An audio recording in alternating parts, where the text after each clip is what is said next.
Welcome to the Divine Counsel Worldview podcast. Today we're finishing the book of Genesis, so glad to get there, Mike, and it's been fun to do.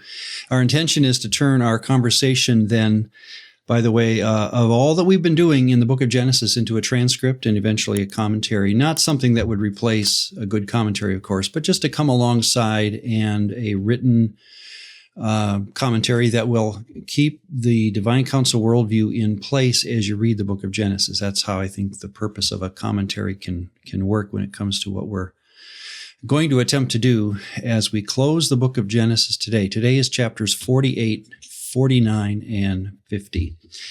I'd like to end with a review of the book of Genesis then today. And in fact, in preparation for that review, it'll be quick, or at least we're not going to spend a lot of time, but I do want to, settle in on, so what did we learn? I'd like to read the questions, or just a couple of them, or, let me give you all of them up front so that you, the listener, can be thinking about the possible answers as we go through the podcast.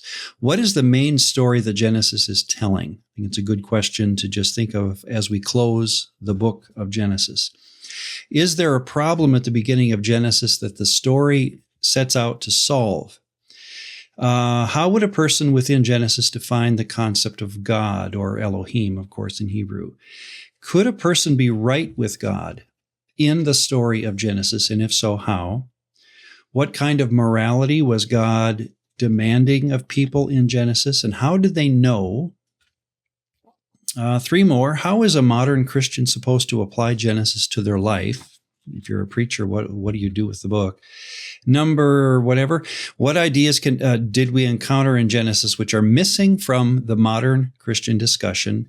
And then lastly, on the other hand, what do we commonly talk about in church today which is missing in Genesis? So as we get to the end of the podcast, Mike, I'd like to kind of review those questions as we head out of the book. The next 2 podcasts after this, I think it's important for our audience to listen to them in order before they come to the book of John. Again, we're turning next to the Gospel of John.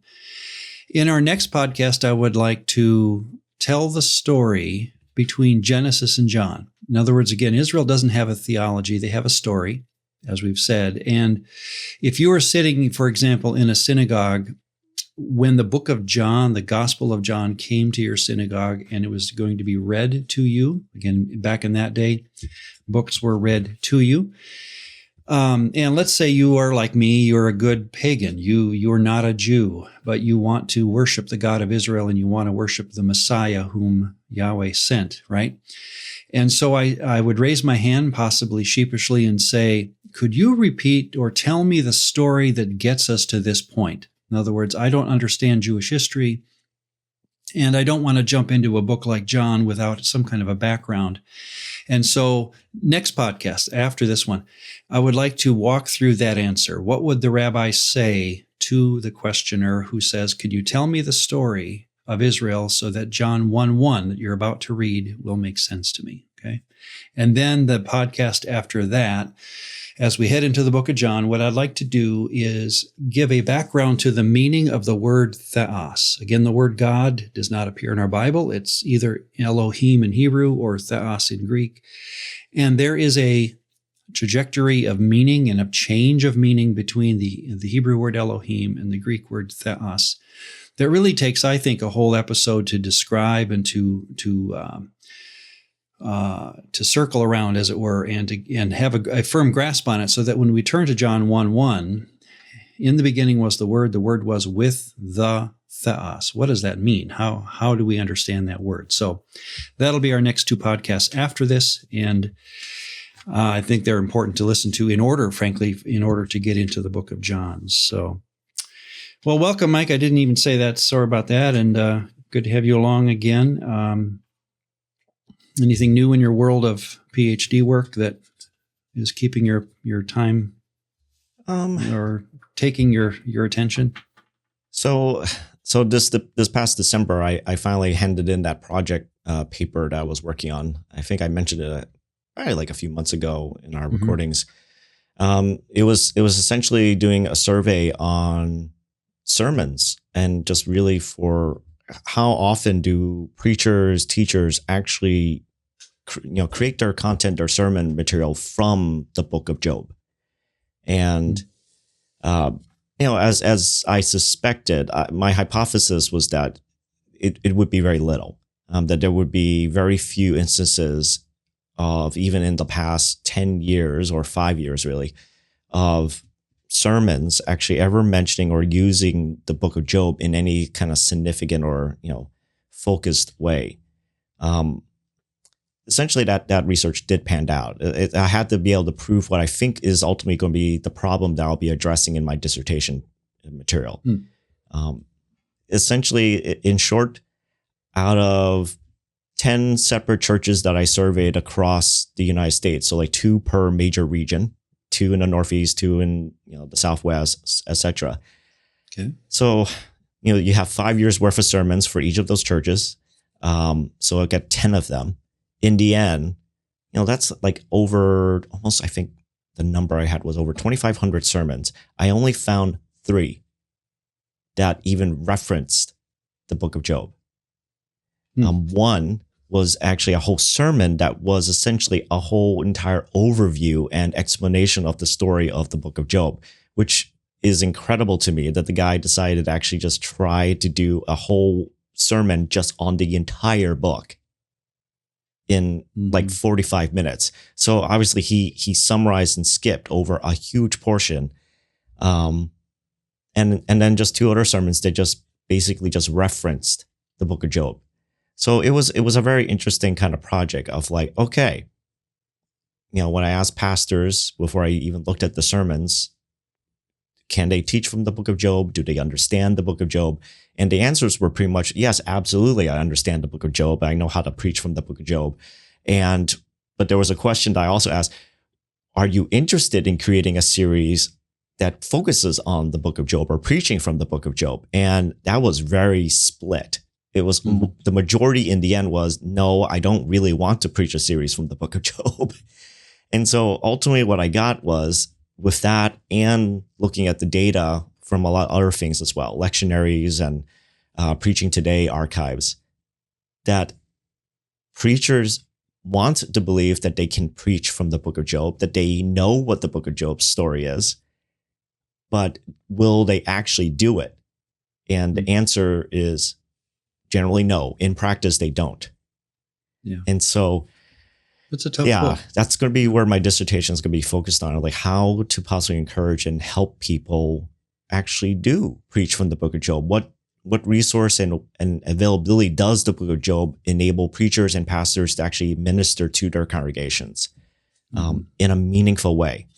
And part of my answer is I think it's more than just giving us a picture of like, who is Satan?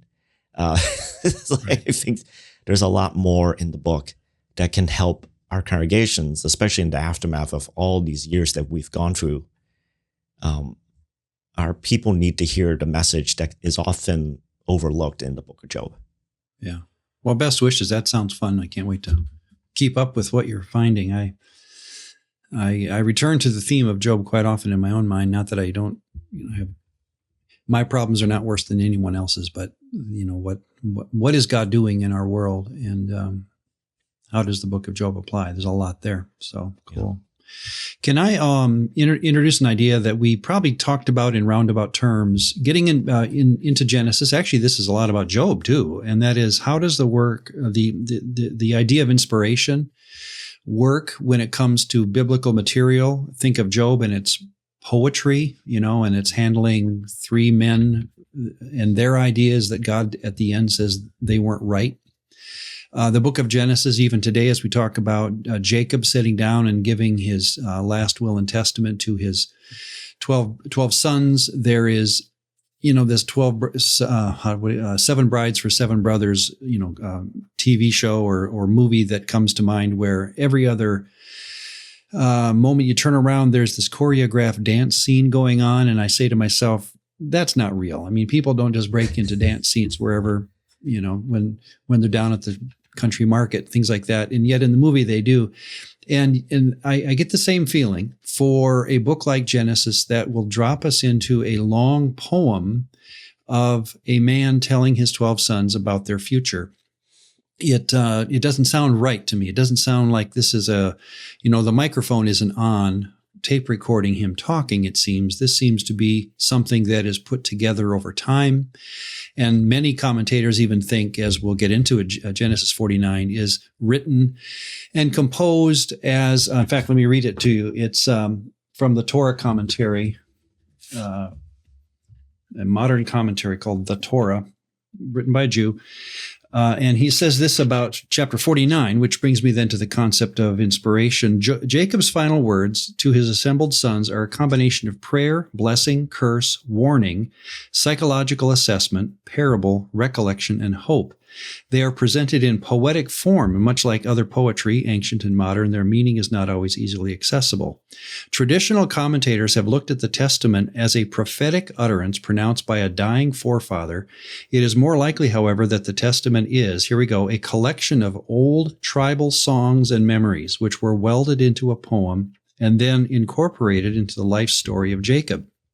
Historical references suggest that the chapter, as it now stands, was written during the period of the Judges, or sometime before the year 1000 BC, at a time when the tribes were already in Canaan, although not a nation, when differences were still keenly felt and old animosities were not yet forgotten. The point is that this book, or this chapter that we're studying today in Genesis 49 specifically, gives us a question, not unlike other chapters of Genesis, that make us say, how does inspiration even work if we allow that kind of idea to stand, that this is not a tape recorder hearing Jacob talk to his sons, but actually these are poems that were composed over time, if not centuries, and then put back into, supposedly, the lips of Jacob as he lay dying. Okay, so let me give you a quick thought of that, and then Micah, give them these are raw responses that you're going to be giving us, and I like that. So let's do it that way. And I don't want to say this is a DCW version of inspiration. I think there's a lot to be wondered about as a person with a divine counsel worldview intact. But here's my opinion, and as a DCW person myself, at least it gives us a discussion. So here we go.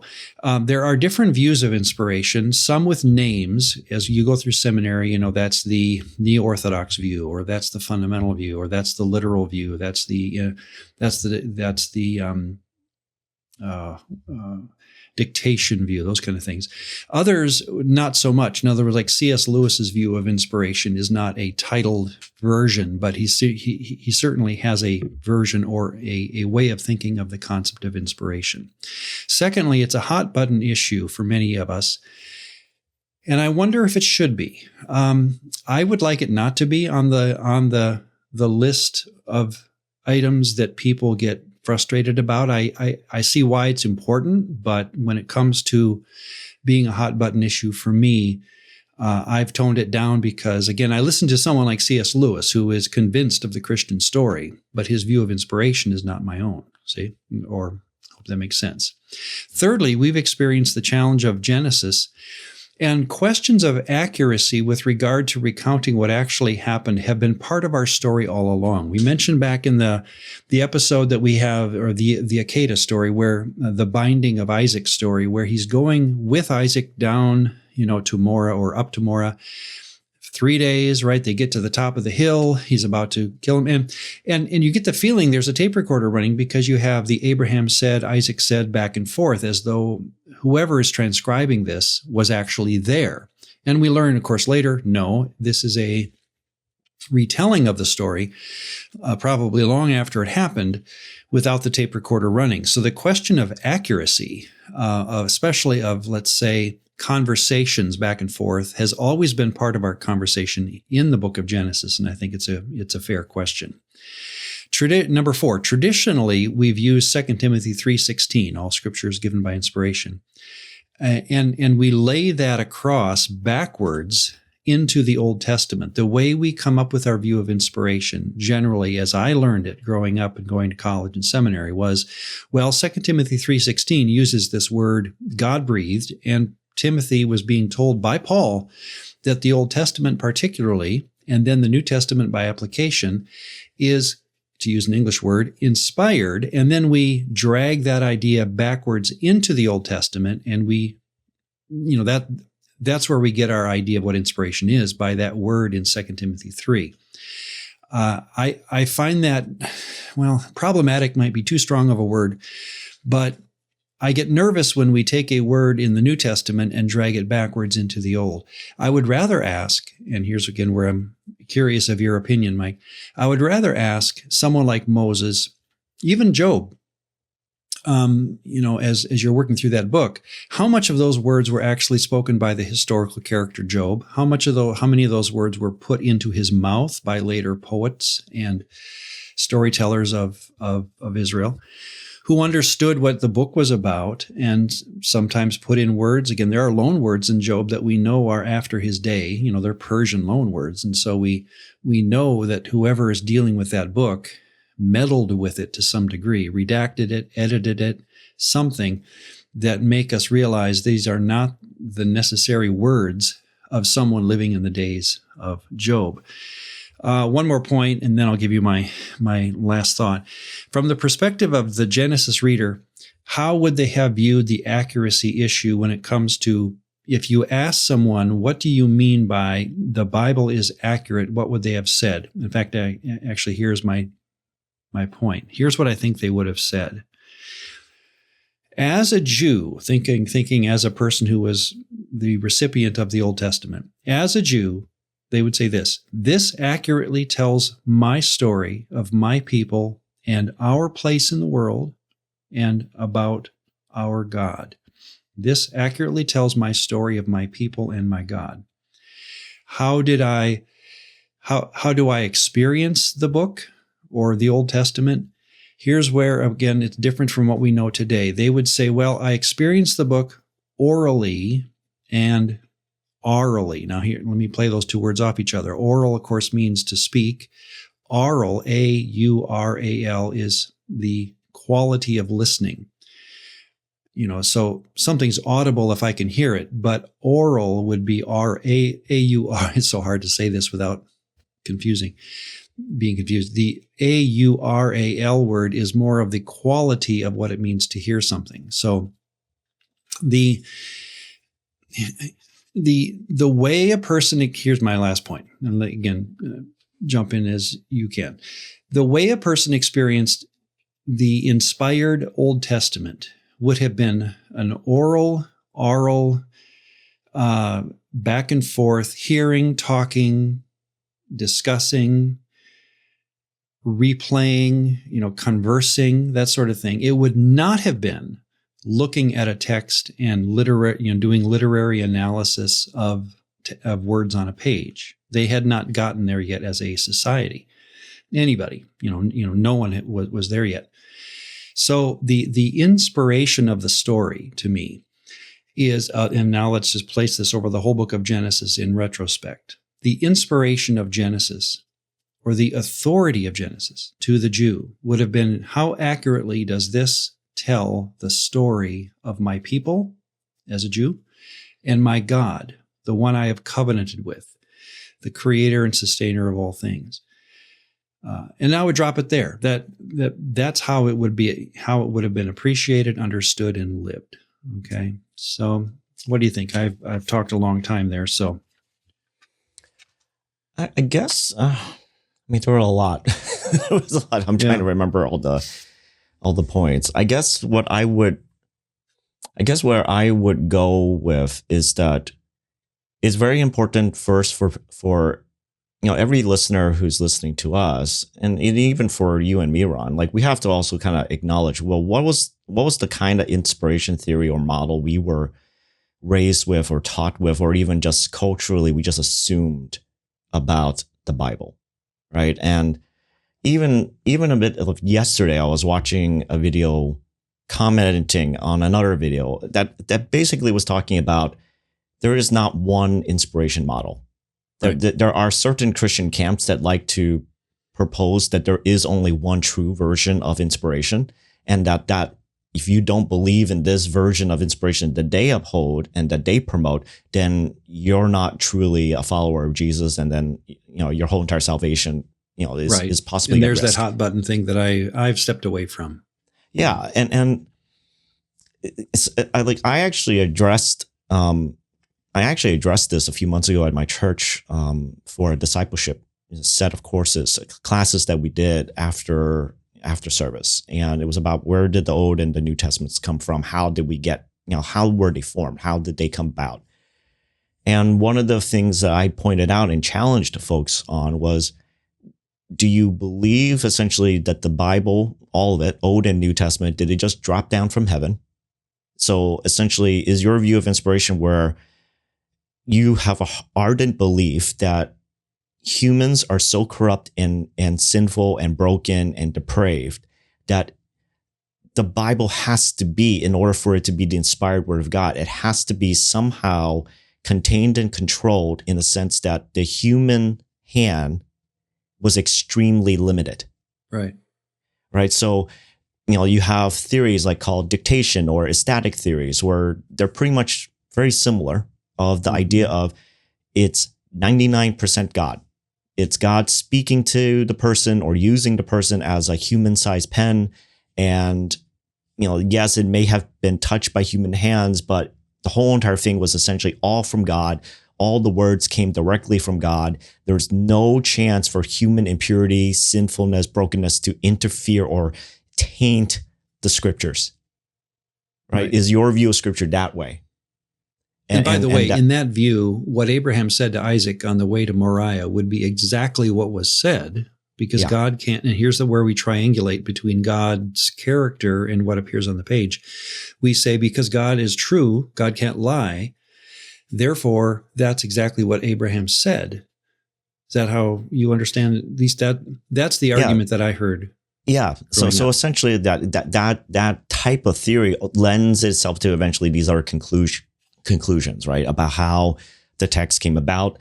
I mean, even last year on a vacation, I ended up being in a 3 to 4 hour, I didn't even expect this, an argument with a friend that we literally just got to the city. We were vacationing and I was ready to go to bed and I was just chatting with this buddy of mine. And the next thing I know, we get into a 3 to 4 hour argument because he was disturbed by my view that the Torah, that the 5 books were not completely written by the hand of Moses.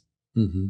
And that it revealed to me that he was coming from a view where every word had to be literally coming from God. And the only way we have gotten these words is it has to come from Moses. And then thus, if there's any meddling with how we even view how Moses was involved with the writing of the text, then that messes up inspiration, that messes up the reliability of the scriptures, it messes up the authenticity. And then it was just like this weird back and forth that I didn't expect to get into. And there was a point where he was even saying to me, Mike, I'm worried about your salvation. And it's like how did we get here? Yeah, that's the side of it that I would hope that our listeners understand how do you say it? Our hope is that we can talk about it as a concept and understand how or how different people think. That's fine, but realize that you can be a good Christian and not have the same view as someone else when it comes to the inspiration or inerrancy, even as another word comes to play. So, as the months go ahead and we keep talking about the Bible, this will come up again and again. But it's sad that happened, but I can see why it did, and that recalls a lot of stories of my past as well, where a person just can't understand how someone else can think another way about what the concept of inspiration should include. Yeah, we can jump back in, I guess, to the text, and we'll bring up these ideas as we go. But Ron, let's do it. So, Genesis, share one more thing. Yeah. Mm-hmm.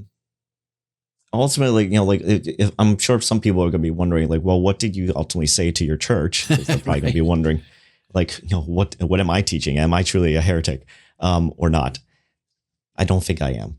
And the theory ultimately I propose, and this was what I even, as I was beginning my doctorate work almost 2 years ago, we had to provide our theological framework. We had to kind of state to our professor, what is our view of scripture? Like, because we're preachers, we're training to be better preachers. How do I view the inspiration of scripture? And so I basically propose that I'm really fond of the theory that's usually given the name called dynamic theory. One of its major proponents was Donald Bloch. And recently, I learned of it through, in some sense, I think Mike, I suspect he didn't have a name for how he viewed inspiration, but as I listened to him and then I eventually, encountered works from Donald Bloch and then even Dr. Michael Bird, it sounds like a dynamic theory. And the dynamic theory, as Dr. Bird would summarize it, is it's a view that sees a combination of the divine and human elements in the process of writing scripture. So essentially, God was fine with human writers and their upbringing, their background, their knowledge. He knew their faults, he knew their foibles, but he also knew their strengths. If they're really good with poetry, well, that person probably will be writing a lot of good poetry. If this person was really good with narrative and knew how to link stories together, that person would be used in that way. So it's a theory that is trying to take into account that human beings and God can actually work together in partnership in a process that ultimately led to the final product that we would call scriptures. And like I've grown fond of this particular theory. There's another one that's usually, a lot of people would like to say that should be the standard de facto for more scholarly kind of thinkers. And I can go there as well, but I do find like Dr. Bird's summary of that particular theory, like tongue in cheek, in that unlike dictation theory, this theory that usually is proposed is that the Spirit speaks to the mind of the writer and the writer is then writing things down. He kind of commented that isn't that really just dictation theory, but just the Spirit speaking and like doing telepathy instead of audibly saying it? It's easy to fall into a dictation model. That's the point. Yeah. Versus dynamic theory allows there to be space for I can creatively link these ideas and stories, different poetries and different poems, like you mentioned about chapter 49, and find a way to make it cohesive and understandable that also summarizes the story of our people. Right. And God knows that this is what the writer is going to do. He's happy that the writer is doing this, and he seems to approve that this ultimately was used to bless the community. Right. As soon as you have God approving what a human or humans have done, to me, inspiration kicks right back in. In other words, if, let's say when we get to 49 here in a moment, that these are words that were written over time, hundreds of years of time, composed probably in their final form somewhere during the monarchy of David, and then put back onto the lips of Jacob in Genesis 49. If God is okay with that, then it's inspired. See what I'm doing? I'm simply saying all that 2 Timothy 3:16 says literally is that Scripture is God's breath. It's God it's God initiated, right? It doesn't say how. It just says it is. Yeah. So if we have redactors and editors doing something and putting it back into the lips of Job or Jacob, and that this is how God intended for the system to be, or how he intended Scripture to work, then I have to be okay with that. And that would be inspiration based on how God is doing it. So, yeah, and if anything, like also the word inspiration is not the best translation of correct the thero pneumatos, right? Because it's right. God breathed or God breathed out.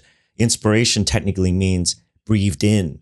So, so you got that kind of weird thing, but it's the closest approximation. And that also led into like a history thing about Latin and about the Vulgate. And so, yeah. And we're going to get back there again. So, well, thank you, Mike. Let's do it. Genesis 48, 49, and 50. I'm only going to comment again on things that have to do, I think, with the divine counsel, framework. There's no sense in redoing the entire book for everyone because, again, that's why good commentaries exist.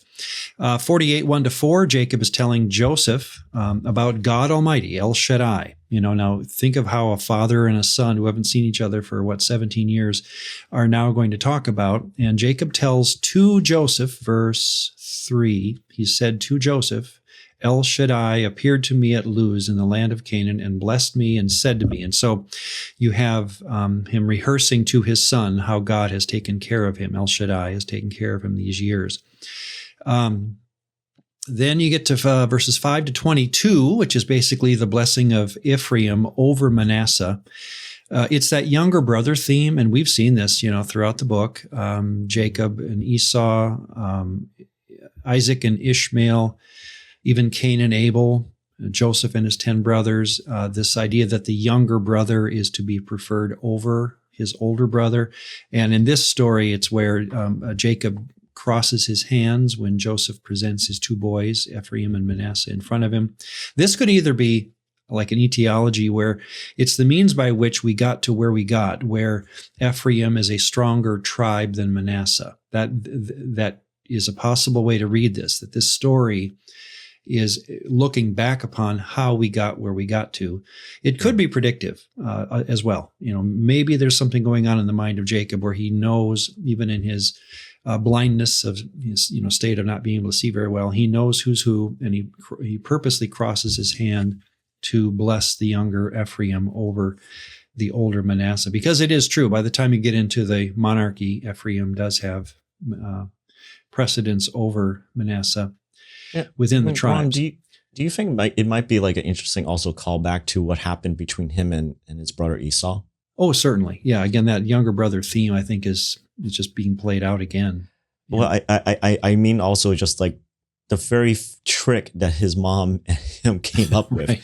It's like, oh, I'm going to dress up as my brother, and because my dad is blind, he won't be able to tell. and that he knows here his oldest son from his favorite wife is trying to do a little trick of making sure that the oldest would get blessed, and instead like, no. Yeah. As to why, that's never said. Yeah. So maybe there's preference even within Jacob. Verses 15 and 16 are interesting to a Divine Counsel reader because he says this, he blessed Joseph and said, the Elohim before whom my fathers walked, Abraham and Isaac, the Elohim who has fed me all my life long to this day, the Malach who has redeemed, that's the first time, by the way, in Genesis that redeem, goel, is used. It's only going to occur a total of 6 times. And not a common word, in other words, and it's not a payment idea. It's more of a salvation, save from a certain situation. So again, the Malach who has redeemed me or saved me from all evil, may he bless the lads, let my name be named among them. So the question has often been, who is Jacob talking about? Because he talks about the Elohim who fed me, and then in almost a parenthesis way, he says, the Malach who has redeemed me. So he's equating, in some sense, an Elohim and a Malach at the same time. And again, let me give you my opinion, Mike, and then I know that Dr. Heiser had an opinion on this too. So the Elohim before whom my fathers walked and fed me, to me that is claiming now, putting kind of a final stamp of approval on, remember that thing he said back in 28:20, if Yahweh takes care of me, I will be his person. I will take him as my God if he gives me clothes and stuff like that.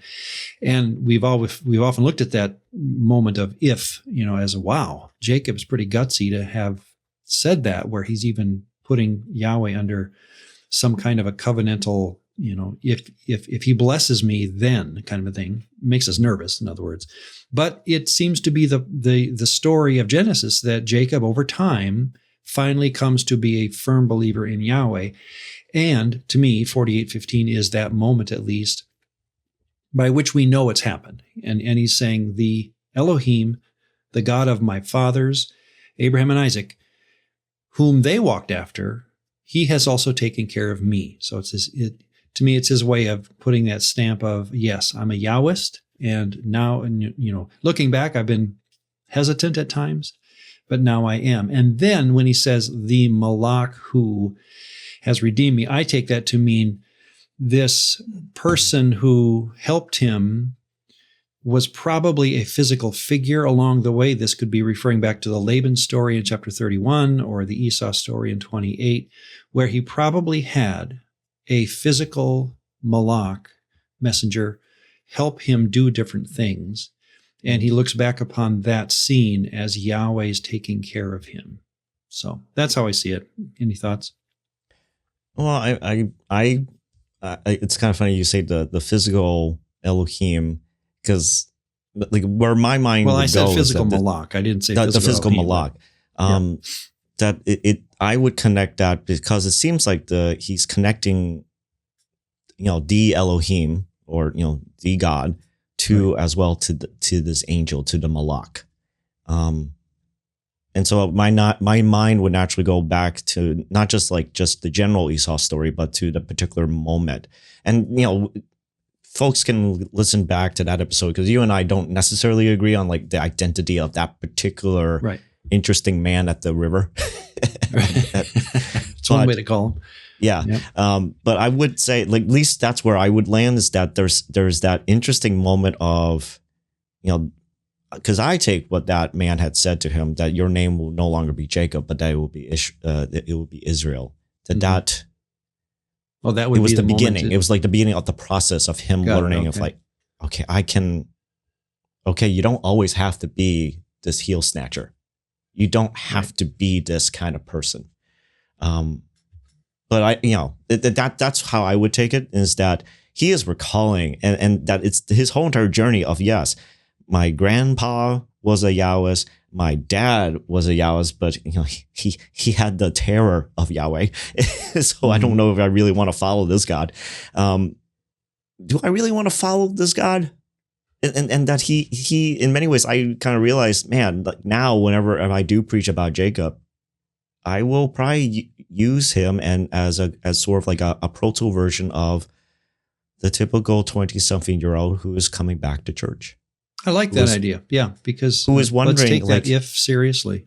Yeah. Yeah, like my dad was a follower of Jesus, my grandpa was a follower of Jesus, but do I really want to follow Jesus? And the Jacob narrative has such an interesting thing of where you're seeing a young man go from that kind of real, genuine question: are you really worth following?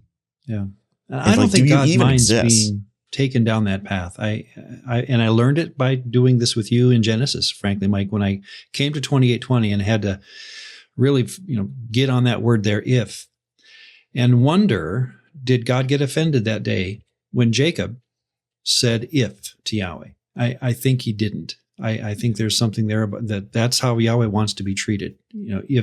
If you want to really be in covenant with me, look out for a life that's going to be changed completely.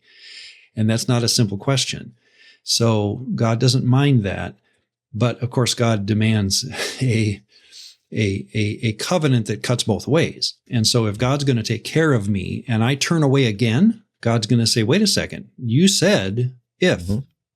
In other words, I think one of the benefits of being a human, Psalm 8:5, we're created under Elohim, but we have been given, and then you have that idea in Psalm 8 of the glory of mankind. I think what we have to admit, and we've done this together before, is that what it means to be human is, yes, I'm a sinful person. I'm dusty and I'm impatient. I'm procrastinatory, whatever. But I have the ability to make a covenant with an Elohim. Mm-hmm. I've been created below them, yet I can communicate with them. Genesis 1:26. So if there's anything that we can do, depravity does not have a hand in this. Something I can do as a human is to make a covenant with a God. And that's the story to me of Jacob. He's learning what it means to be in covenant. And in that sense, Yahweh is impressed, I would say, and longs to be the God of Jacob. And by 48:15, he has been nailed down as the God of Jacob. So, I find it interesting, right? It reminds me of like one of the Second Temple materials I remember reading a little bit of. I think it was Jubilees, where essentially like the question is like, why is it that the Elohim, the watchers, the ones who rebelled, why is it that they're not given a chance for redemption or forgiveness, but humans are? And the answer pretty much, at least from that time frame, the writers were coming up with, well, the other Elohim actually really do know that Yahweh exists. They know that the Creator is there. They can actually see Him. They're in that world. They're in the world of the Elohim, the unseen. But humans, we typically don't see past that veil. And so in many ways, our journey is a journey that always involves progress and a process, right? Like we're given this proposal, there is a creator, but in our minds, we have to come to that conclusion ourselves. Ultimately, do I actually trust that proposal?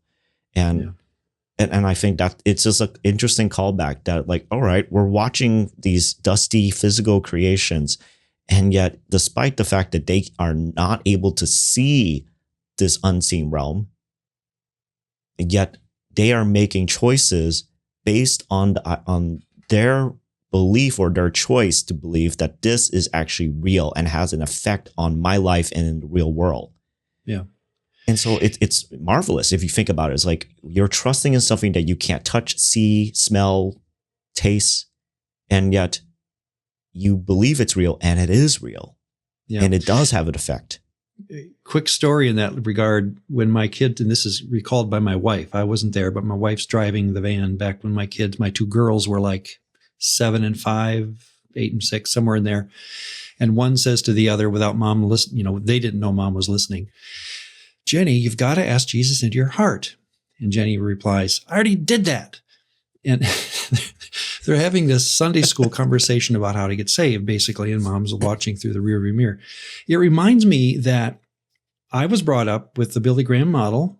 For better or for worse, the Billy Graham model is, you repent, you say your prayer to God, you get saved, and your life is now a new creation.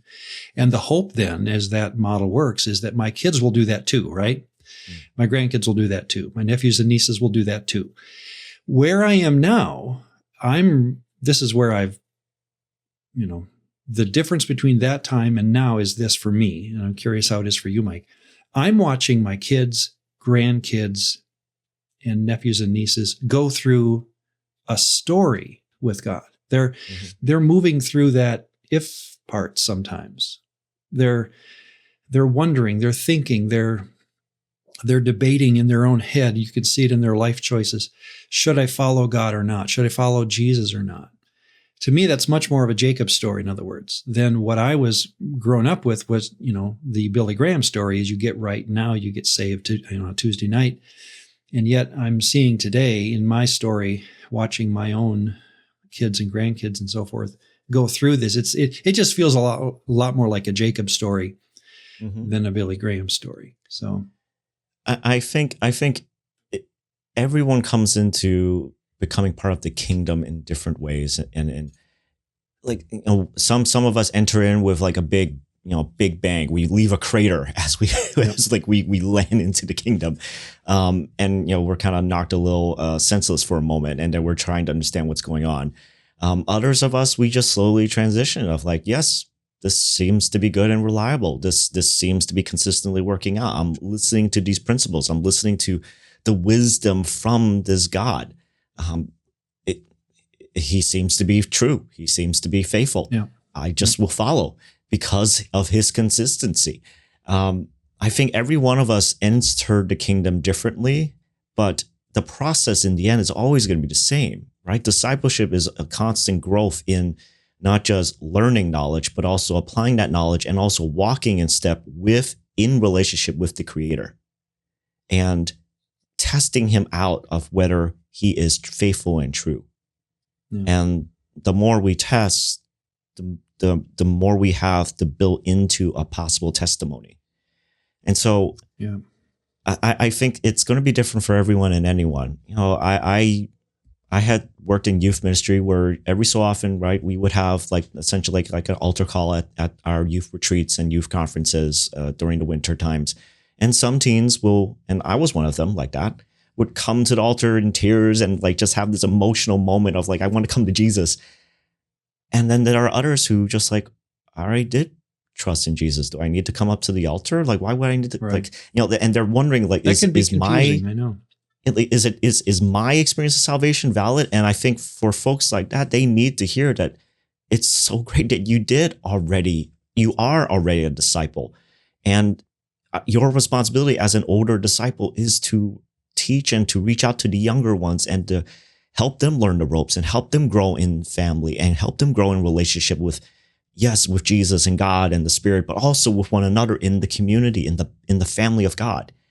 It's an awesome responsibility. But, sometimes we often want to always replicate like those moments that we see from like a Billy Graham, altar call, or from a Harvest Christian Fellowship crusade or whatever.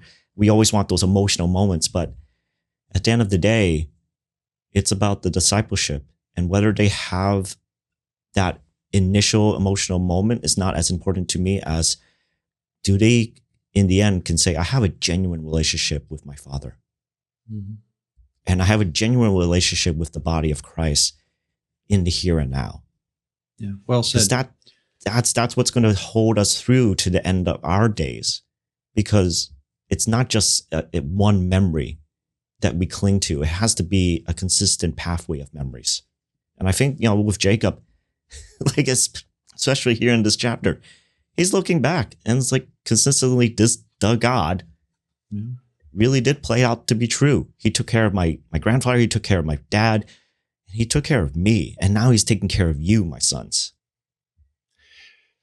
Thank you. And that actually brings us to the end of 48, because this is the official handoff, 48:21. Then Israel said to Joseph, Jacob says, behold, I am dying, but Elohim will be with you and bring you back to the land of your fathers. So, understanding heaven and, intermediate state, that kind of stuff is not on the mind of Jacob. As far as we know, he sees his death as the end. And he's basically handing off his faith to his son, saying, you're going to be the one to keep this Yahwism going among our family, is how I take it. Mm-hmm. All right, 49, again, is that poem, last words to his sons. By the way, I want to read just, and we're not going to comment on much of it as a Divine Council worldview issue, because not much to say, but this is from the Jewish Study Bible, study notes.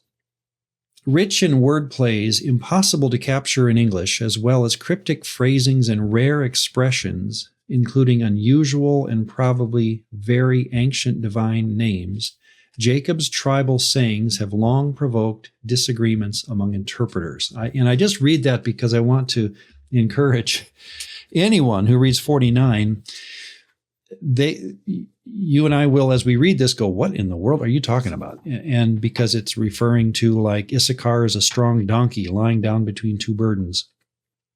Zebulun is a haven for ships. I'm reading from verse 13 and so forth. So I'm not going to read it, but there is just this constant appeal to a man's looking at his children and giving a sense of where they're going based upon their character. And he's going to use a lot of parabolic illustrations that have to do with the ancient world and animals and agriculture and things like that make no sense to us. So in 3, it's Reuben. In verse 5, it's Simeon and Levi. And again, all three of those boys, those are the first 3 boys of Leah.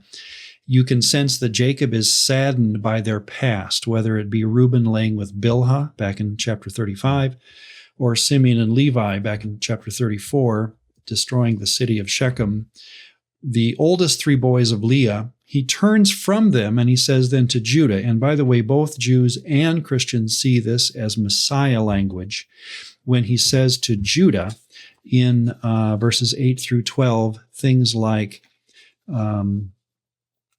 your father's children shall bow down before you. Verse 10, the scepter shall not depart from Judah, nor a lawgiver from between his feet, until, and then here's where the Jewish version has tribute. The Christian versions have the word Shiloh. It's difficult to know exactly what he's talking about. But the point is that when it comes to of Jacob's, this is interesting to me, that among Jacob's 12 sons, he doesn't turn to Joseph or Ephraim or Manasseh for the hope of a ruler to come. He turns to an otherwise interesting figure. He has shown up, in various narratives of Genesis. He turns to Judah for reasons we don't know. Nothing is said as to why. But he turns to this man, Judah, and says, you're the one through whom, for sake of a term that will then, unpack through the rest of the Old and into the New Testament, it's through you that the Messiah is never a term again in the Old Testament, but we can say it that way.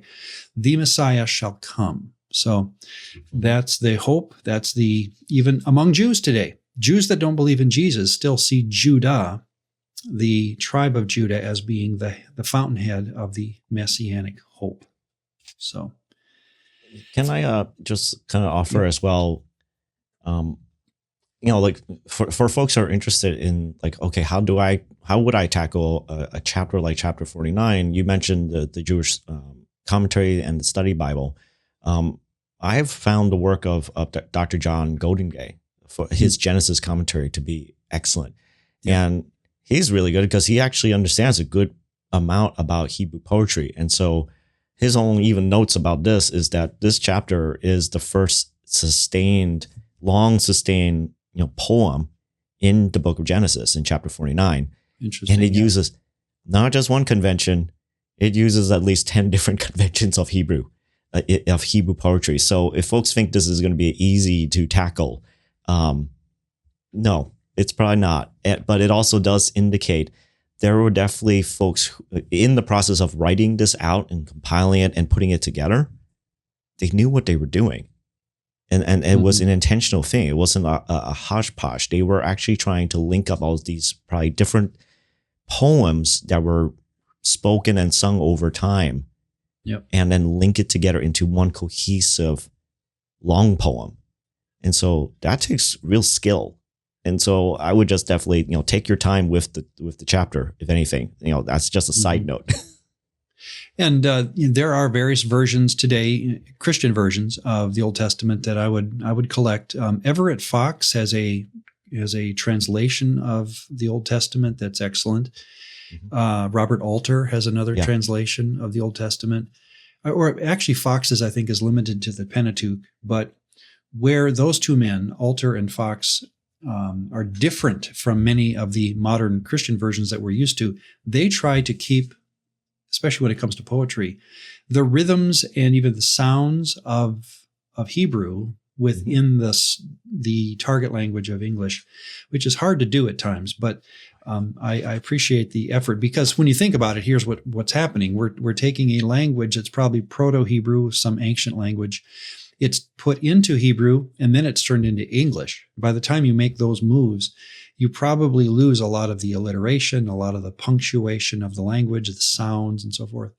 And so, we have words on a page, but this is probably not what the intent of the author would have been, because poetry needs to be read in its original language usually to have the effect that the poet wanted to give. Yeah, so, and even back to your point about the difference between audible and oral, like the aural, the AURAL effect, right? Because as the audience is listening to whoever is reciting or reading this chapter, there is a particular meaning that comes out even from just how it sounds, right? Are there words that rhyme or they sound alike and it's doing a word play? Is that what the poem is trying to do, right? Is it trying to bring up certain ideas that are very hard to notice by just reading a text? Right. It's just when you say it out loud, all of a sudden you notice certain words.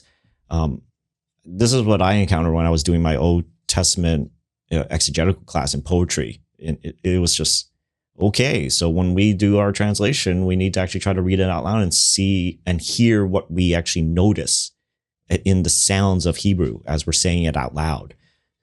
And so like even that is a challenge. And Goldingay just said simply, it can be quite elusive. It's like, it can be very elusive. No, anything Goldingay writes, I pick up. I recommend him. I'm sure you do too. I recommend him very highly for any Old Testament work and even New Testament. He's just a good guy.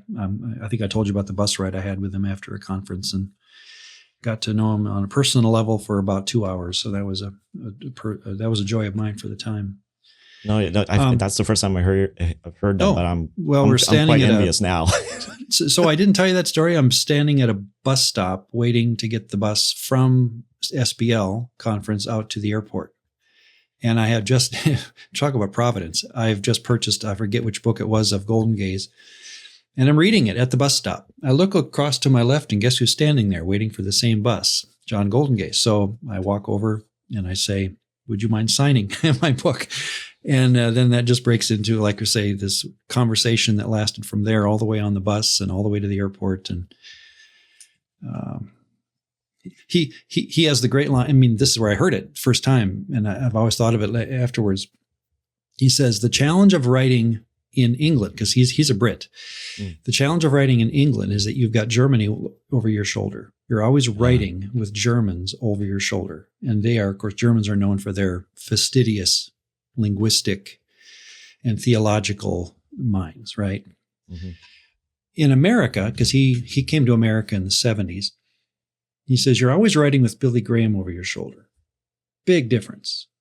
Because now you're going to say something that offends somebody who's a Billy Graham fan. And he says, I've had to learn to make those two shifts, whether it's Germany over my shoulder or Billy Graham. That's the problem of, that's the differences between being a British author and an American author. So, yeah, that's fascinating. My gosh. Yeah. And then we got into soccer and how come there are hoodlums that do what they do in soccer. And he's, again, from Britain, he knows the stories of why soccer fans are so weird. So he told me all about that. Let's not then work through the rest of Genesis 49 verse by verse, except I want to get to verse 24 or 22 through 26, which is given to Joseph. Now, pretend you don't know. Don't even look. If you were to cover up verses 22 to 26 and not look at it until you think about what's about to happen, you've heard Jacob talk to his 12 or his 10 sons.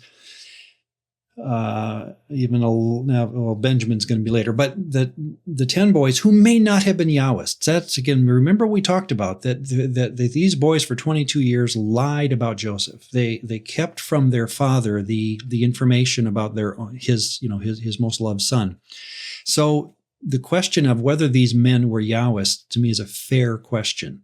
So now when you come to Joseph and you hear Jacob turning to what at least we know Joseph's a Yahwist, how would the sound of the story or the prediction of Joseph be different from the other 10 on the level of if this man's a Yahwist or not? Or let's say, again, he is a Yahwist and the other 10 may not be.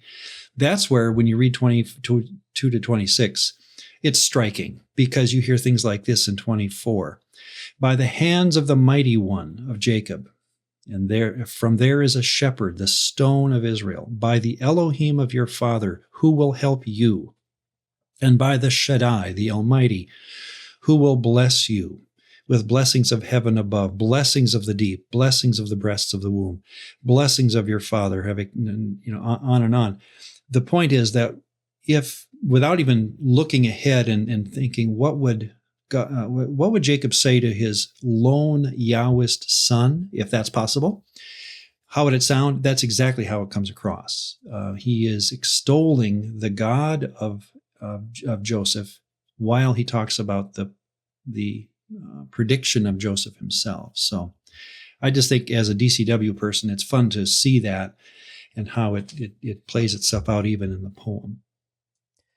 I did actually want to, I know we've talked about before that the other brothers, we wonder about their allegiance to Yahweh. But I do wonder, I do think maybe, and it might be why, I think why maybe Judah was given that kind of little blurred blessing that the Messiah or the Anointed One ultimately would come through his line. The scepter would never leave Judah.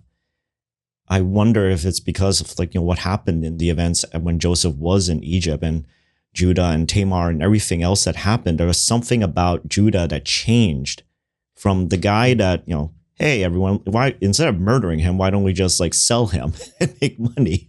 Right. To the guy who would then actually ransom his own life to ensure that they bring Benjamin over so that their other brother would not just die in prison.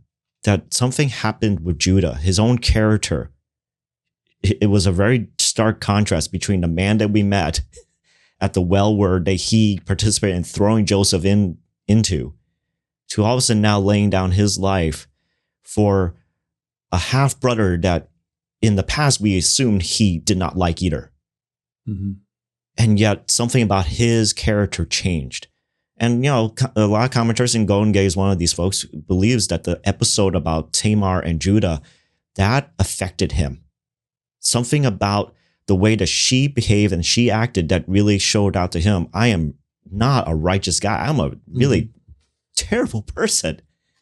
And something about that, by the time we get to where he and Joseph meet again, one of the guys who basically sold Joseph and came up with the idea of selling Joseph into slavery, is the one now saying, I will become a slave. I'll be bound to you if I can't, bring my younger brother over here to you. That's good points. And I don't want to assume Judah is not a Yahwist. I fear going to heaven someday and him tapping me on my shoulder saying, I've got something to talk to you about, Ron. Back in those days when you did that podcast, you really, you missed it. And I'd hate to have that happen. So I say, seriousness, and I agree with you that if the story of Genesis, as a story, does the book of Genesis have a trajectory of Judah's following Yahweh? And I think that, I have not studied that out carefully, but I like what your point, that there's probably that there, and that would be something to study. The relationship of Judah and Yahweh, not just Judah himself. Yeah, I don't think Genesis is going to, just because of space, it's not going to give us like a personal life journey, life story of every one of the brothers. But Judah's those little moments, those are like glimpses. That's like the side B story that I wish was filmed, but never put down into pen or paper. But it is an interesting and intriguing thing. I think there was something about Judah. He changed. Like, this is not the same guy who would have thrown his brother into a well. And so by the time we get to this end of Genesis, I think Judah did change. At least his actions in the more recent past chapters, they were a lot more noble than what we saw earlier. Fair enough. So the end of 49, Jacob dies. Beginning of 50, again, I'm not going to read it. There's mourning for Jacob. First 3 verses. Verses 4 to 14, Jacob is buried back in Canaan. Again, the land promise, even if it's my bones, I want my bones to be buried where my fathers were promised to someday live. That's something like that is going on in the mind of Jacob. 50 verses 15 to 21 is what I would call how Yahwism works on the ground. In other words, if I want to hear the story come to a conclusion, in the back of my mind, I'm wondering, how is this forgiveness ever going to be played out between Joseph, the Yahwist, and his brothers? And you have some great lines there in fact, 17 to 21. Thus you shall say to Joseph, I beg you, these are the messengers sent by the men, his brothers, please forgive the kata of your brothers, the trespass of your brothers and their kata. There's that word. It only occurs 4 times in Genesis, the word that we translate as sin. Kata. It's only 4 times in Genesis. 4, 18, 31, and here in 50. Actually, I think it's the word pasa. Well, I think that's the trespass, the first one. Forgive the pasak of your brothers and their kata. So, okay, there we go. Yeah, they're both there. It's interesting that, a doctrine of sin, which we're not going to get into now for time, it's tricky because the word kata is bigger than our English word sin in meaning. It includes, missing a mark. It includes getting sick or touching a carcass. There's a lot of amoral kata in the Bible, and we always think of sin as a moral issue. The word kata never occurs in the book of Judges once. And yet there was never a more low point in the story of Israel, except for the exile, than the book of Judges. So it's interesting that did people sin in Judges? All the time. Is the word kata ever used in Judges? Never. So there's something going on here where we have to be careful. Another good example, and I'll have to drop it for time, but a doctrine of sin versus a doctrine of kata could very well be very, very different, just because of how that word that translates into sin, kata, is used on its own, on its own Hebrew level. So, Ron, I think would it not be fair to say that the English definition or the English conception of sin is very one-dimensional versus in the Hebrew, just in the Hebrew alone, there are at least 3 words typically surrounding the concept of sin, right? You got missing the mark, kata, you got transgression, and then I'm forgetting a third one that also I think it was the same one that was used to describe what was going on with Cain. That it was like right at his feet, or just getting ready to pounce on him. Like there's this sense of danger, and so it's not just missing the mark. There was one pastor I met years ago that was his only definition of sin. That was the only way he ever talked about sin, and it always bugged me. And then eventually, years later, he deconstructed. it was just like, okay, hopefully a good thing. Yeah, it's not necessarily the best thing. And so it was just kind of one of those things of like, our English conception of sin, I find, has been very one-dimensional. It doesn't take into account iniquity, transgression, like debt, sin, like all these things are to describe this is not a preferred state. And these actions are also not preferred. These are not righteous things. These are not things that bring life. Yeah, and that would take a whole book, not just one podcast. That would take a whole series of podcasts to go through that. So it's a huge issue. It is a fair summary then, as we'd say, from chapter 50, verses 17 to 21, as you hear Joseph talk back to his brothers. This is a fair summary of Genesis and how a Yahwist, like a Joseph, can play out the role of God himself when it comes to how to treat other humans, right? So does God forgive us? That's one of the great themes of the Christian story, if not the Jewish story. Is there a story in the Bible where a human forgives other humans akin to how God forgives us? I think this would be exactly how it would go, that Joseph says to his brothers, I could get back at you, I won't. I am forgiving you. Nasa is the word there, to bear, to lift. Again, there is no Hebrew word for forgive. We have word pictures that are used and translated into the English word forgive, but the concept of supporting someone, to help them. It's a very aggressively positive term. It's not just letting go of a debt, but it's actually getting in there and helping. So I hear in the words of Joseph as he closes this great book, he's saying to his brothers, I'm here for your benefit. I'm going to come alongside you and support you. And that's how I'm forgiving you, is by playing that role that God has played with me. So it's a beautiful text that, again, we'll drop for time. But no grudge was going to be held, apparently, by Joseph over his brothers. Can I maybe... Yep, go ahead. If I can just at least mention one thing. In verse 20, right, in the ESV, it translates, as for you, he's speaking to the brothers, you meant evil, or ra, against me, but Elohim meant. But the word for meant in English is from the word hasaba. And that can actually be translated as weave. But God weaved it. Oh, beautiful. Good. Yeah. And which is interesting. I have always taken note of that word the last couple of years, because one of the ways that we typically think of Joseph is that he was given that very special coat that had weaved into it all these different colors and fabrics. And so it's kind of a very interesting wordplay that the authors, the editors editing this, they brought in the word weave to show, like, yes, this whole entire large narrative that we were reading towards the end, ups and down, bobs and dots and diddles, and yet we have no idea what was going to happen. And ultimately, the Elohim, or Elohim, meant it. He weaved it for good, for tov. And again, that's a huge subject that would take so long to unpack, and that is, how does God do that? How, where does sovereignty, providence, and free will all work together to where a person can say to another person, like Joseph said here, you meant it. You purposely were trying to hurt me, and Elohim weaved it. How did he do that? I don't know.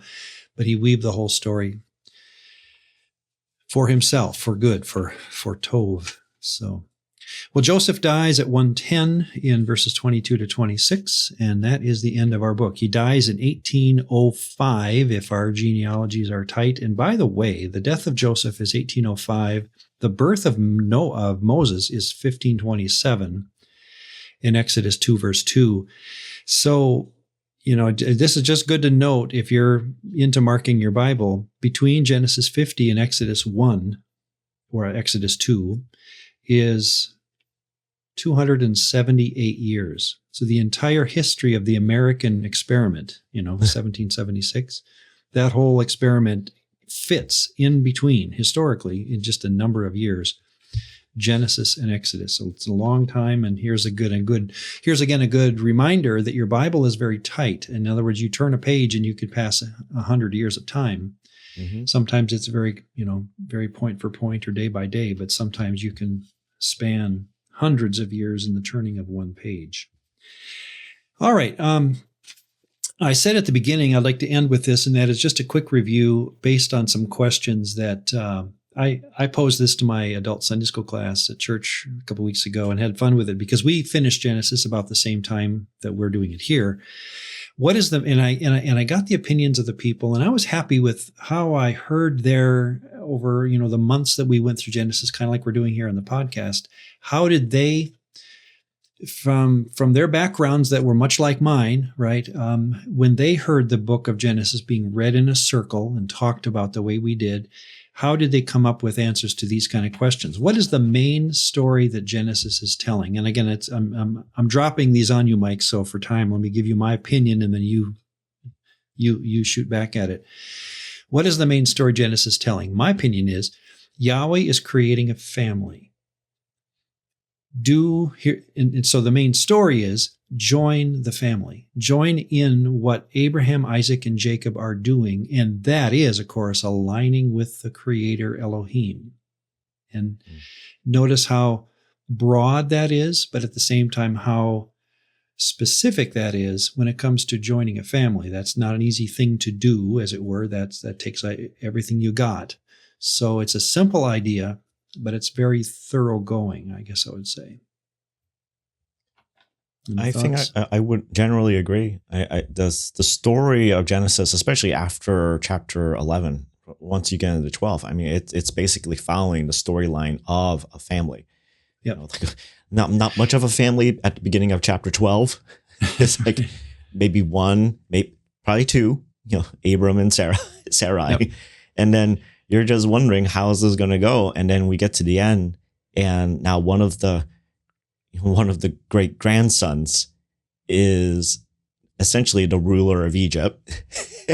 And he brought his whole entire family and clans into Egypt, and they're doing well, it seems. And this family is growing, and he struggled up and down with the belief in this creator or following this belief, this creator.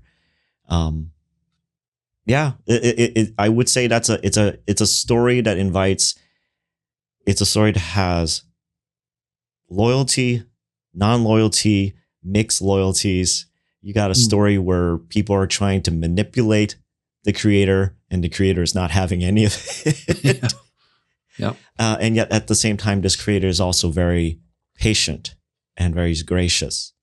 And that one of the most ardent followers at the very end is even willing to lay down any grievances he has against the very people who harmed him. Yeah, beautiful story there. Because he could see, ultimately this Elohim, this creator that I had been following, he somehow weaved all of this, even your rach, your evil, your bad, that you intended to be bad for me. And yet he weaved it for good, not just for me, but for our family. Yeah. And so this is a God that is beyond my thoughts. Yeah. I don't think a Christian is credited with this quote, so I'm trying to remember who said it. If you're going to go down the road of retribution, dig 2 graves. One for yourself. Because I'll leave it there. It's a beautiful statement, and again, that's where even the book of Genesis can speak to that. Number 2, is there a problem at the beginning of Genesis that the story sets out to solve? Is there a problem at the beginning of Genesis that the story sets out to solve? And it was fun to get the opinion of my class. My recommendation would be death. That as they leave the garden, the problem to be solved, whether they knew it or not, again, maybe they didn't know that it would be solved. There's nothing in the book of Genesis that gets into a resurrection narrative. But clearly they're entering into a world in which death is very real. Mhm. So on one level, I would say a person may come out of Genesis wondering whether death will ever be solved. That would be one possibility. Another would be, and you mentioned it, in Genesis 1 to 11, we have the world given to the power of created Elohim. I think there's a problem to be solved. That again, does the book of Genesis prophesy an end to that? I don't think so. I think Abraham and his family are entering into a world in which they know other people have their deities and they're following those deities. So maybe we wouldn't call it a problem to be solved as much as we today now, looking back upon this book, would see that as a problem that is solved through Jesus. And thus it's a problem that we'd have in Genesis. So those two things come out in the wash for me when it comes to a problem to be solved. It would be death itself and the rule of principalities and powers. I would agree with both. I do think it's Genesis 1 through 11. The problems arise, right? I don't think at the very beginning of Genesis, like the problems were there. They arose, right? Because I think by the time you get to 11, it's like, well, we got a problem here because originally, we rebooted the human experiment, right? We rebooted the human experiment, went with Noah and his sons. One of his sons did something shady, and then. And then we get a tower, and then people trying to manipulate the creator, and the creator was not going to have anything with that. I think problems arose. So I would agree on the general foreset of, death, the problem about the Elohim, ruling creation, ruling created humans. But I also think, and I think this kind of does go back a little bit to what was going on with Jacob, even maybe with Judah, but that human beings need to be ultimately, we have to make a choice and come to our own determination. Are we going to be loyal to the creator? Yeah. Right. Because I think that was ultimately, I think, what was going on with the tree of life and the tree of knowledge of good and bad it was a test. It was meant to be a test. Mm-hmm. Do you trust me? Will you actually, in this wonderful garden that I have, will you trust me to not eat one of these trees? You are free to eat from every other tree, including the tree of life. Like the tree of life is right there. You have access to that very beautiful tree.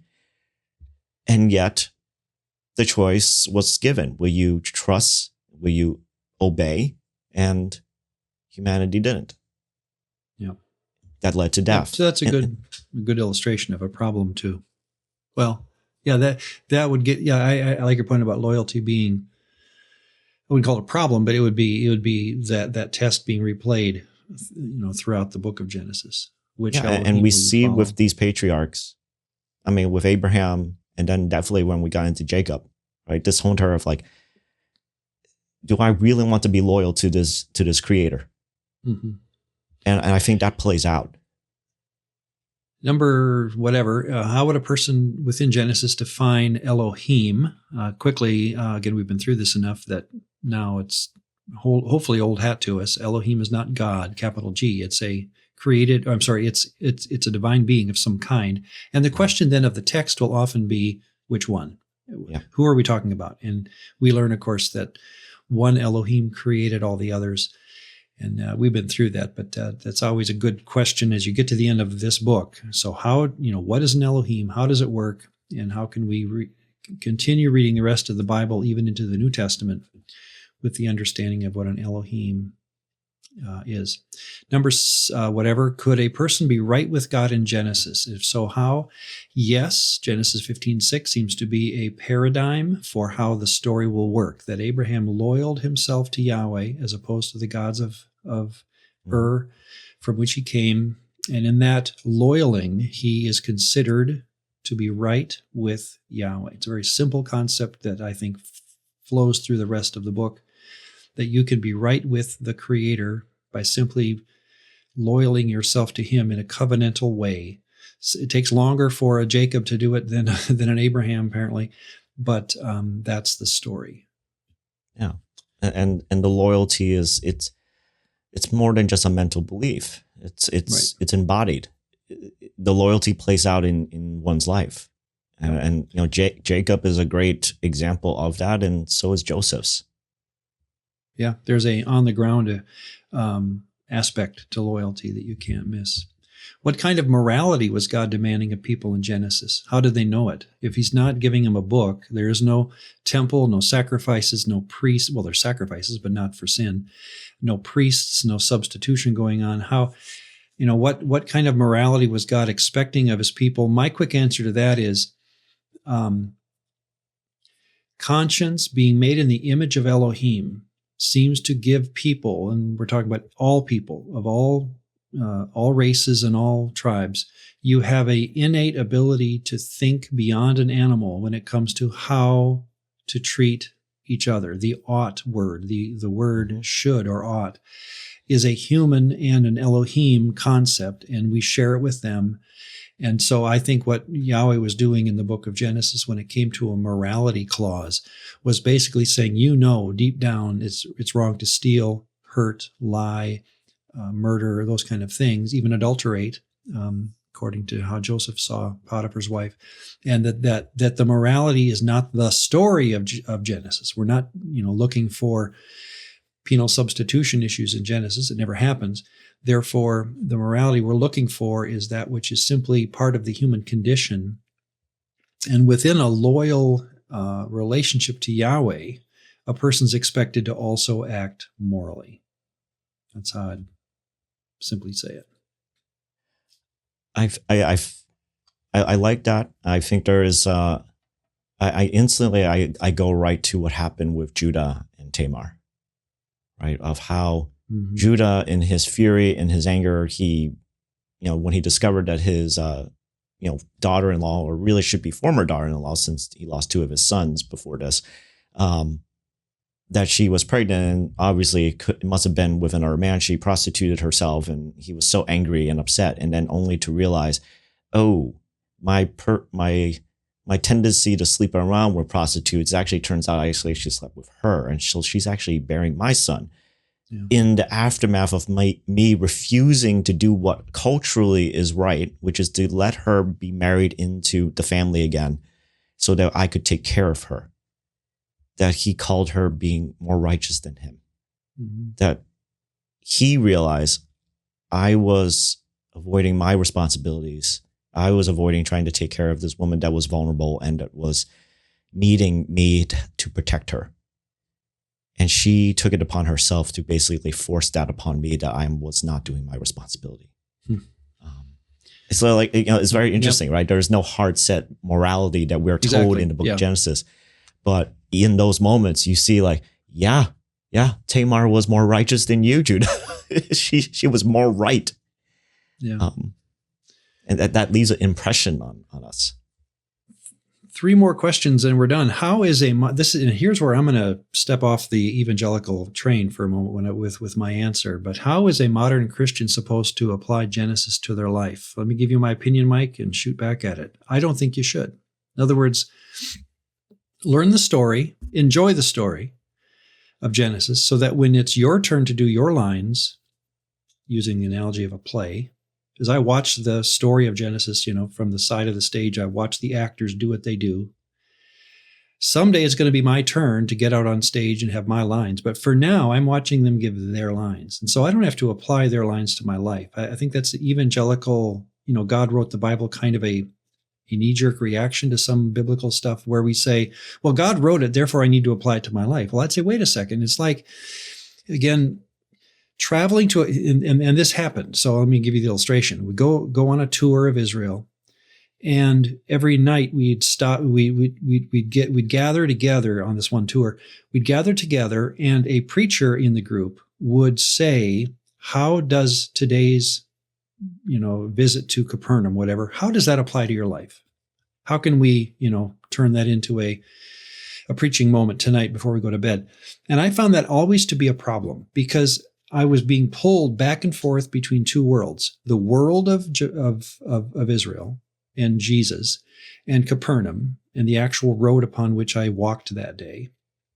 And then being asked to transport myself back to Minneapolis, where I live, and think about modern, cars and things like that with what I just learned today.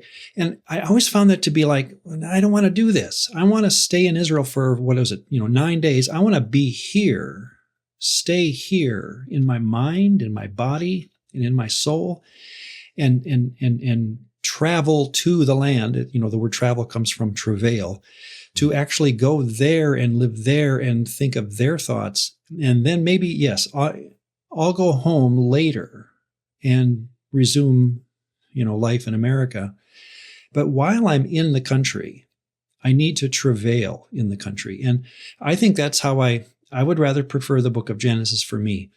I travail through the book. I don't stop every now and then and say, I wonder how that applies to me. I don't sense that's what? And again, I hear my audience saying, I don't know if I can do this. I don't sense the benefit of applying Genesis to my life. There's too many times where it's not going to work. And I think the story is powerful enough that once I travail within the story long enough, and like I say, when I get to my lines in my life someday, as I move into the New Testament and such, then it'll make sense. But I hope I'm clarifying what I mean there, but give me your thoughts. Well, I mean, I think it also, right, in some sense, like you and I are always in the process, especially because of the DCW material. Like, I think I said this word before, we're always going back and renovating, right? We're improving and we're updating. We're going back to older concepts that didn't necessarily play out the way that we expected them to, and reworking them. I think, the intention of, well, how does the book of Genesis apply to my life? It tends to come from this kind of almost like that dictation theory, right? Or that idea of like, well, if God literally spoke literally every word, single word, then it has to be, for it to have any value to me, it has to have some sort of very practical, on the ground, immediate moment relevancy. Mm-hmm.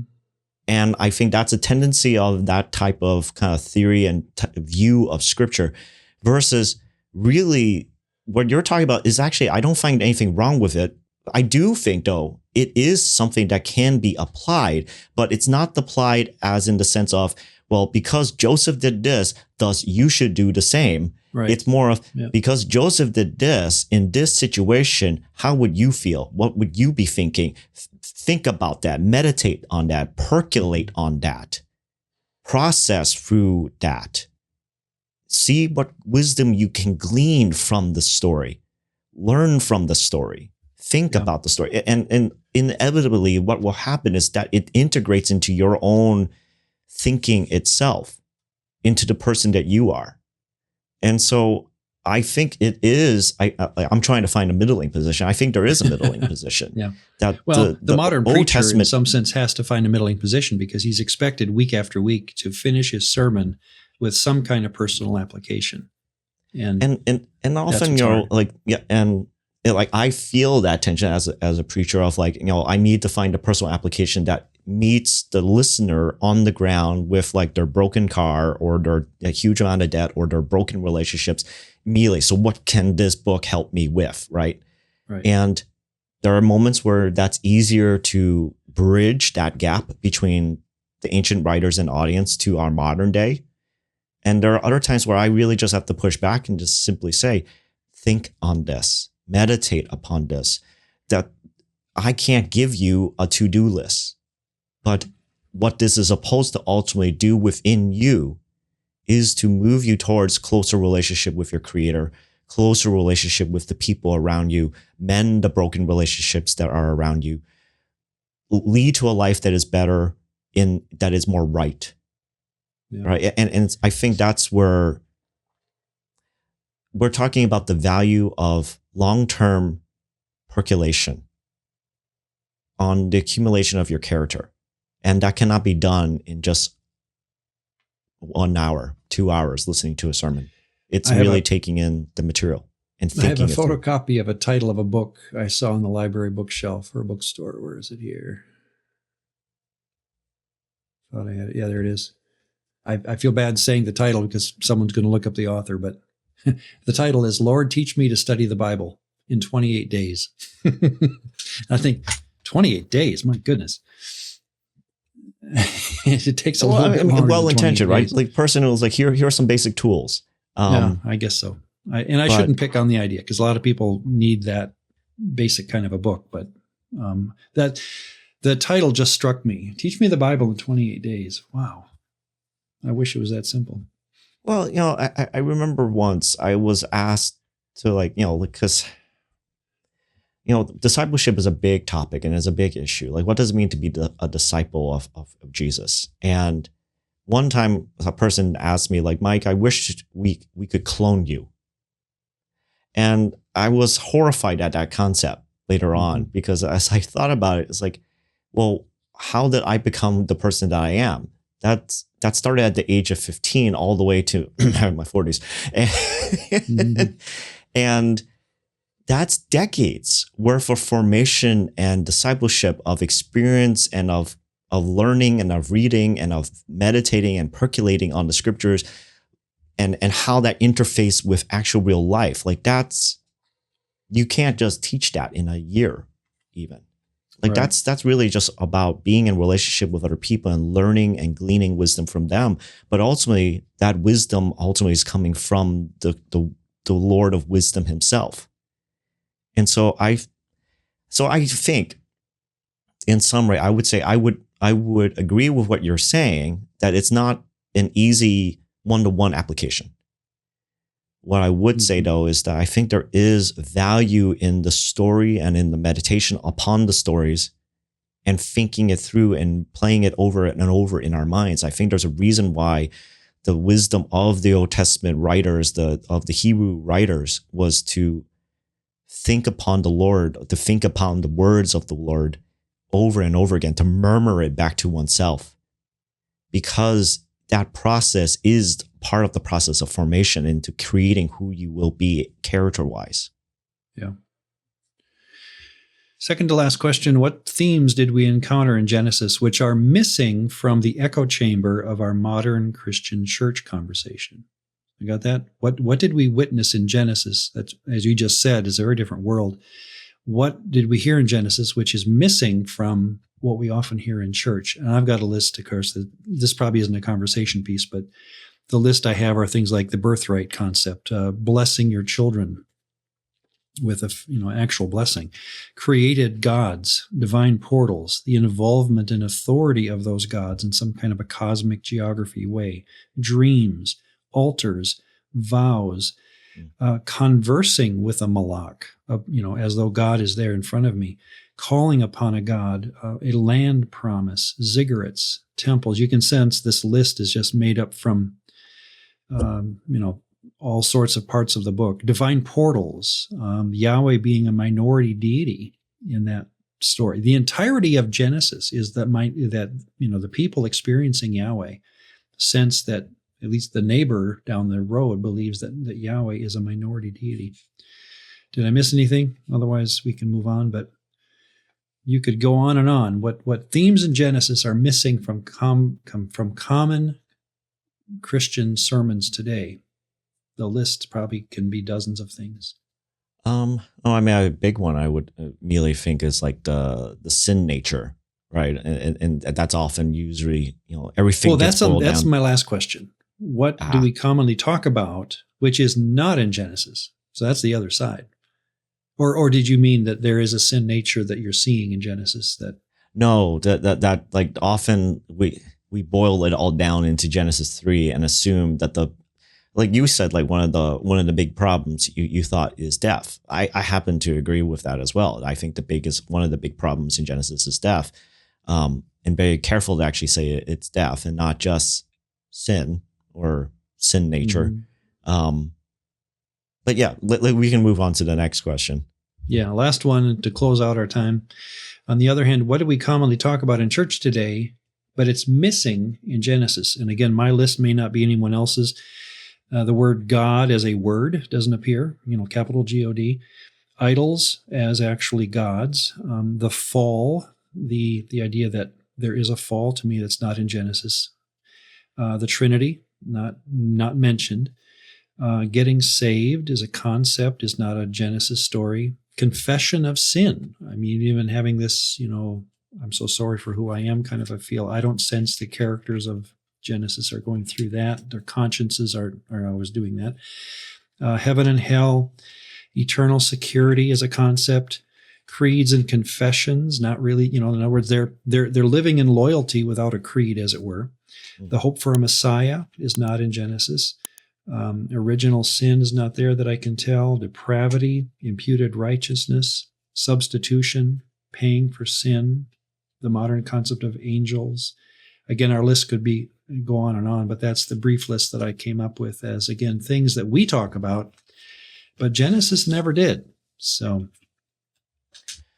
I mean, I agree for the most part. I think Genesis does include some of the initial seed ideas, like the proto ideas of like about what? Which one? Like proto ideas. Proto. Like, okay, yeah. Like they're not fully formed, right? Like right. you get the promise about the scepter will never leave Judah. It's like, well, what is that supposed to mean? Like, it's, right. Like you get that line, or you get that interesting line about the woman's seed. It's like, what is that supposed to mean? And not just in the more literal sense often brought about, but like, why is it a woman has seed? And just even how she's supposed to have offspring that's supposed to crush the head of a serpent. And back and forth. So I think like we have some proto ideas, but they're not fully formed, right? Mm-hmm. They're things that ultimately, as we have more scriptures that build upon the concepts, this intertextuality that happens within the Old Testament and then later with the New Testament writers, that they're constantly always going back to this well, right? That this is a consistent well that's being returned to, but the well itself is not giving a full form version of it. Mm-hmm. Yeah, well, Genesis 3:15, since you brought it up, it's interesting. It's never referred to again in the Old Testament that I know of, right? So we'll have to differ on that one for another day. And Mike and I did. That was one of the things that we just teased each other about consistently was Genesis 3:15. But that's for another day. So let's do it next time. And please tune in next podcast, because I'm going to again answer that idea of, or pretend we're sitting in a synagogue ready to study the book of John or hear the book of John be read by somebody. And I raise my hand and I say, what's the story of Israel between Genesis and John? What happened so that I can read this book as though I'm not being dropped into the end of a novel without knowing what happened, to the, in the story. So that's next time. And to me, it's a very important time, and it might be review for a lot of Christians.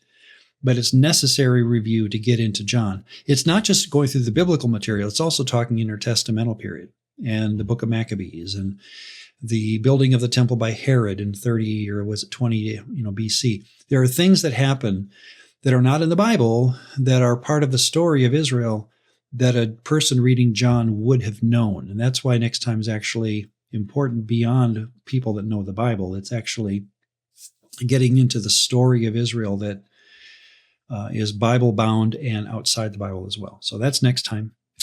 Anything else before we drop it, Mike? No. Thanks for being part of Genesis with me. It was fun. Yeah, same here. All right. Thank you, everyone. We'll talk to you next time. Bye-bye.